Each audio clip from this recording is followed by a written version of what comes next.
Now that is more like it. Here we go. Welcome to the Knicks Film School Postgame Show presented by BetUS.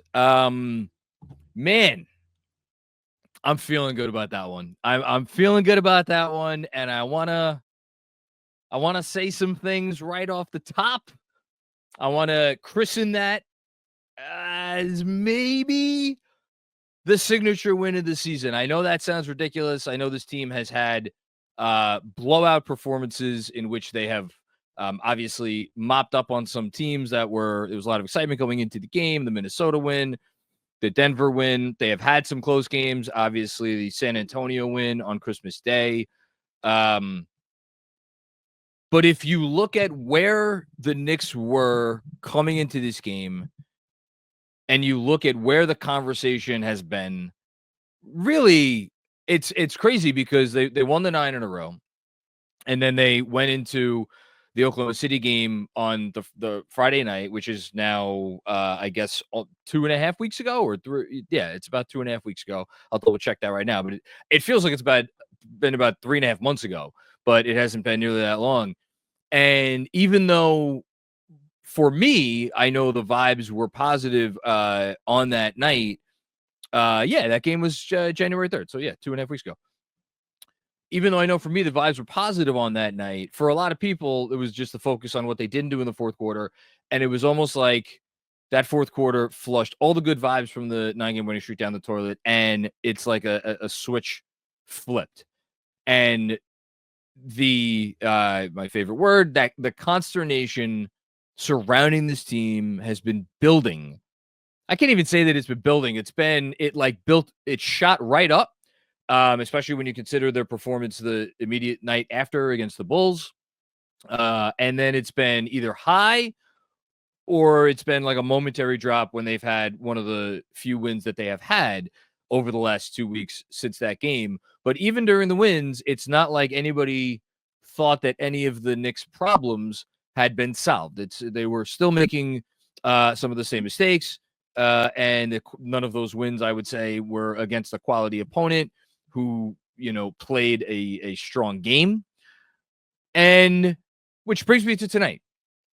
And you heard Mike Breen say it towards the end of the broadcast. Like, is this Hawks team a great team? No, they're not a great team. They'll be in the running probably the whole season for one of the 6 playoff spots in the East. Who knows? They may mess around and even try to compete for home court.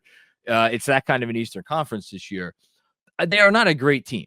And I think all you need to do to see that proven is look at any one of, I don't know, 6 to 8, maybe upwards of 10 of their turnovers, which were not directly caused by the Knicks, but I would go so far as to say that every turnover the Hawks had was either directly or indirectly caused by the Knicks or related to what the Knicks were doing on the defensive end of the court, which is obviously the lead story of this game. But anyway, you heard Breen say, like, the Hawks had beaten all these good teams in the East, and they are, at this point, I think it's safe to say, they're a pretty hard matchup for the Knicks. Although, again, as we'll get into, the Knicks solve some of the issues that the Hawks have thrown at them and helped the Hawks win the first 2 games of the series this year. But even so, I do think they present some difficult, interesting challenges for New York. So not a bad team, and they've been playing well. I think they came in winning 3 straight. They're again making a playoff push. And then they come out in the first 5.5 minutes of the game, and it is like fucking Groundhog's Day. If you're a Knicks fan, I think the Hawks, I don't know how many threes they hit in the opening 5 minutes and change, but like, and I thought back, and I talked about this a little bit on the pod with Jeremy. It's not often I get on the post game and I am really, or I feel like I'm really off base in retrospect. And after that Wolves loss on Friday night, I basically was like, tip your cap to Minnesota. You know what? They made the right passes and they made all the shots they had to make. And like, I do think they made the right passes and they made a lot of shots, which, by the way, the Hawks did for a vast majority of the game today. But going back and rewatching and really trying to diagnose it, it was still not the level of defense that needed to be played if the Knicks want to be taken as a serious contending team. It was better, I thought, than a lot of the performances that they have given through the early portion of the season. But that just speaks to how poor this team has defended for certain stretches of this year so far over the first half. And again, that's been with ebbs and flows. I think it's been kind of trending in the right direction. But then you came out, and those first 5.5 minutes were frankly embarrassing. The only thing good about it was Karl-Anthony Towns was back on the floor, and he did a couple nice things offensively. Thank God for that. Otherwise, instead of being down 18-8, they might have been down 18-4 or worse. And I thought Jalen Brunson from the opening tip, I thought his energy was there for the most part in terms of his individual defensive effort. But overall, and at that moment, if you were a Knicks fan, even an optimistic one and a glass half full one and always looking for a silver lining one like me, I think you had to start really looking at this team and be like, wait a minute, what is this team? Is there just something missing from this mix? That is it the combination of players? Is it the coach? Is it the starting lineup? What is it? Because the way they came out, again, I'm going to use the word again. It was not embarrassing, but it was borderline embarrassing. It was like it was looking over it was like the kid who goes to the zoo and wants a closer look at the hyenas. So he gets up and he stands on it. He looks over. They were looking into it. They were looking into close to being embarrassing. And then they came out of that timeout, and Mikal Bridges has, I mean, Mike Breen called it the finest one-on-one defensive possession of his season. I don't think he was exaggerating one bit. And from that moment on, for the rest of the game, pretty much for the entirety of the rest of the game, give or take a play here or a play here, a play there, the Knicks defended like a team that wanted to be taken seriously. And I've sat up here and I've quoted their defensive rating many times. I look, the defensive rate, it says they're a middle of the pack team. And people push back with me and they're like, listen, man, I know it when I see it, and this ain't it. And all those folks aren't wrong. And I don't know what the Knicks defensive rating is going to wind up being this year. I don't know if they're going to continue playing defense like they played in this game. But I do know that if they continue playing defense like this, with this level of energy and effort and execution and commitment to all the little things that make a difference between wins and losses, that's a team that needs to be taken seriously for the entirety of the rest of the season. I don't care whether they make another trade or not. That's how good they were today. That's how different they were today than really anything that we've seen, I think, from them this year. And they were, I don't know, were they pushed to it by the way Atlanta came out? Did they finally reach a breaking point? I have no idea what it was. I'm going to get to the bench in a bit because they had something to do with it.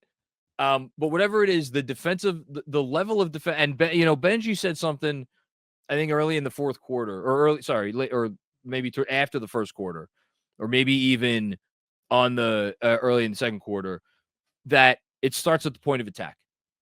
And their point of attack defense, the way that they were playing up on Atlanta's ball handlers on the perimeter from that middle of the first quarter until the rest of the game, that was unlike anything that we have seen them do this year. That's what you have to do to win tough games. And I know Jason's out there watching somewhere. Shout out to my halftime Zoom, which I had to cut short today.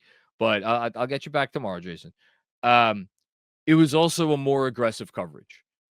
And did they abandon drop? No, absolutely not. Which is, again, what I've been saying. You don't abandon your base, but you improve around it with things like better point of attack defense, with better anticipation. And you mix in more of aggressive at the level. We're really aggressive at the level. And then, by the way, when you're aggressive at the level, you're aggressive wherever the screen is set and you put two on the ball, your back line needs to be ready.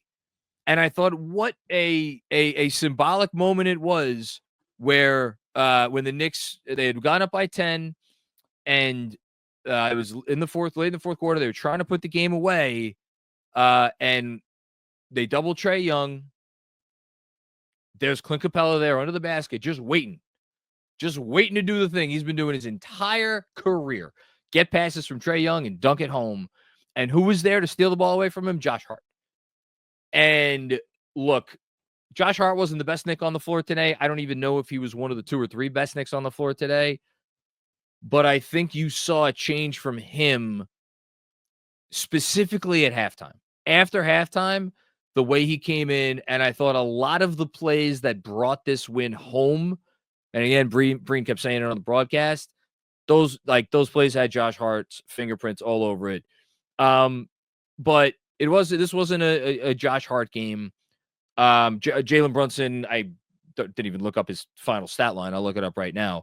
I think he finished with 30. What did he have? 30 something.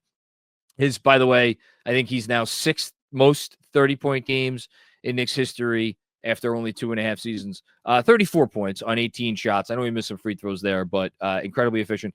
This wasn't a Jalen Brunson game, although his finally figuring out how to deal with the Dyson Daniels problem, I thought was absolutely massive. And he did figure out some things. And Dyson Daniels will come back, and it's not like he's going to own Dyson Daniels now, but now at least he has one in his back pocket where it's like, okay, I got you. Wasn't a Karl-Anthony Towns game, although it was great to see Karl-Anthony Towns back on the floor. And I got to tell you, I know he was 5 for 18. I didn't mind his decision-making one bit in this game. I thought all of his decisions were good. And in particular, his passing, 7 assists for Towns. I thought this in a weird way, Towns was still able to have his fingerprints all over this game, even though he did not finish with a whole lot of points. 13 points on 18 shots, his least efficient game of the season by far. It wasn't an OG Anunoby game, although I thought OG Anunoby did some nice things. And you saw maybe he's ramping up defensively. I thought you saw a better defensive effort from him against Minnesota and an even better defensive effort from him tonight. And out of all the starters, the one who probably was closest to being a fill-in-the-blank game was Mikal Bridges, not only because, thank the good Lord, the Knicks finally did, because they had not done it enough this season. They had not done it, frankly, over the years against this player. They finally exploited Trae Young and targeted Trae Young in a way that we know Trae Young can be exploited. And if you're going to go out and give up all the first-round picks for Mikal Bridges and you have Mikal Bridges on your roster and the Hawks are trying to hide Trae Young on Mikal Bridges, you damn well you need to exploit him that way. And that's exactly what the Knicks did. I thought they did a pretty good job of it in the first half, and then they just went completely blatant with it in the third quarter. Tip of the cap to Trae, a couple of times where Brunson tried to get him and they tried to get him involved in actions out on the perimeter. I thought he did a good, decent job. He had quick hands and whatnot, but it's Trae Young. If you're going to have him guarding Mikal Bridges got to go to work. Mikal Bridges went to work today, 26 points on 12 of 17 shooting. But the player of the game communally was the Knicks bench. And I'm not going to sit here and give Tom Thibodeau credit for playing him, because that's like me, telling my daughter, try this food. No, I don't want to try it. Try this food. No, I don't want to try it. And every parent out there knows exactly what I'm talking about. And then after, however many times, weeks, months, in some cases years, it's taken her to try stuff. She's like, okay, I try it. Oh, I like this food. Am I giving her credit? Fuck no. She'll listen to me the first 800 times. So no, I'm not going to sit here and give Tom Thibodeau credit. But he did finally make the decision. Hey, listen, what I'm doing right now ain't working in terms of playing the starters like a ton and playing starter-heavy lineups without many bench guys out there. So let me see what I got. And he went for the first time, feels like in a while, with 4 bench players on the floor at the same time. Did it with Karl-Anthony Towns at the 5, which has always been the second they traded for Towns, and that has always been the thing that has made the most sense. At least right now, we can maybe have a different conversation when Mitchell Robinson returns, but for right now, it's the thing that has always made the most sense. Not that they were able to do it because obviously Shammer was out and Achua was out and the whole thing, but if you're going to do it, that's the guy who makes the most sense to do it with. And when they put the bench plus Cat lineup in the first quarter, the Knicks had already started to turn the game around, but that absolutely 100% did it because they were just the energy that they brought. And like, look, we could say this about all these guys, that they've been consistently bringing energy pretty much for the whole year. Deuce McBride, certainly. Campaign, certainly. Shamet, I haven't had a problem with his energy. His execution has been poor up until today. Finally, today, he did a couple of nicer things. Only took one shot, made it, which was nice to see. But I thought Shamet did some nice things, especially in his first half stint. And then there's Achua, who, like, look, Achua has frustrated all of us at times this year. We've kind of learned to take the good with the bad. And today was fine, for Precious. But as a unit, at that collective, as that collective unit, they kept they really kept it going. They increased the energy, and they passed the baton off to the starters at the end of the second quarter. I know the Knicks ended up losing. It ended up being, I guess, 14 points off of because they took a 6-point lead in the first half, ended up going into the halftime down by 8. I thought there were some silly turnovers there for the Knicks that was really responsible for that. I didn't think, other than when Josh Hart checked back into the game in the second quarter and had a couple of really poor minutes there, a couple of really poor closeouts, wasn't able to finish a putback, just not a great first couple of minutes back in the game in the second for Josh Hart. Other than that, I didn't think they played badly down the stretch of the second quarter. Thought the Hawks did a great job making shots. I mean, yet another team that looked like it was going to shoot 50% from deep against the Knicks. But that brings me back to, and I'm going to give a shout out to my newsletter, Knicks Film School newsletter on Substack that I wrote today, kind of looking at, the Knicks 3-point percentage, and like not all the statistics surrounding the Knicks 3-point defense has been bad. They're giving up going into today. They're giving up the 6th fewest wide open threes in the league. They're middle of the pack when it comes to giving up open threes. And yet, coming into today, according to Cleaning the Glass, the only team that was giving up a higher percentage from deep than them was Brooklyn Nets. So, but if you watch these games, again, credit to everybody who's like, I don't care what the defensive rating is. If you watch these games, teams know they're going to be able to get comfortable shots. If they keep moving the ball, they keep pressing, eventually they're going to get good shots. So I don't know that the Knicks have ever been making him feel the pressure. Today, even though the Hawks were hitting above 50% from 3 through 3 quarters, this was the tip your cap game through 3 quarters. Tip your cap to the Hawks because, again, other than those first 5.5 minutes of the game, Knicks weren't doing anything wrong on defense. Hawks, again, Trae Young's going to hit a logo 3. Tip your cap. When you have to put Shamet in the game and he's stuck guarding DeAndre Hunter and DeAndre Hunter rises and fires over him because of a 4, 5, 6 inch height difference, you know what? It's good defense. Tip your cap. I think even Dyson Daniels. I think Dyson Daniels hit at least 1 3, which is something. Oh no, he missed his only 3. But like you look at their numbers from deep, and they were very good. And I did not think it was substandard defense on New York's part. But eventually, what happened in the fourth quarter? All those threes that were going down finally started to miss. Why? My guess is that the Hawks finally started to wear down because of what the Knicks defense was doing to them all day. And that second half by the Knicks, in which they outscored Atlanta by 17 points, by a score of 65-48. I'll say what I started at the top. Maybe, I don't know if it's a signature win, but that second half, and I can't even say it's the best the Knicks have played all season, because I can't even say that, because their offense wasn't great. They only shot 30. What do they shoot from 3 in this game? 34.6%. Again, encouraging sign. Knicks winning games where they don't shoot great from 3. That was today. A couple of turnover miscues. Again, not hitting the shot. But if you're a Knicks fan and you are looking big picture and you are looking for reasons to believe that this team can contend for a title this year, not next year, not the year after that, not after a transaction cycle or multiple transaction cycles, not after Mitchell Robinson comes back. Well, who knows what he's going to give. If you want to believe the Knicks can contend for a title this year, I would go so far as to say that the last 42 minutes of this game were the most encouraging sign that you have had this year. I know for me, it's the most encouraging sign that I have had this year. Even with all the Hawks turnovers, I still think so. Because they brought it to the Hawks. Did the Hawks get him a few times? Yeah, the Hawks got him a few times.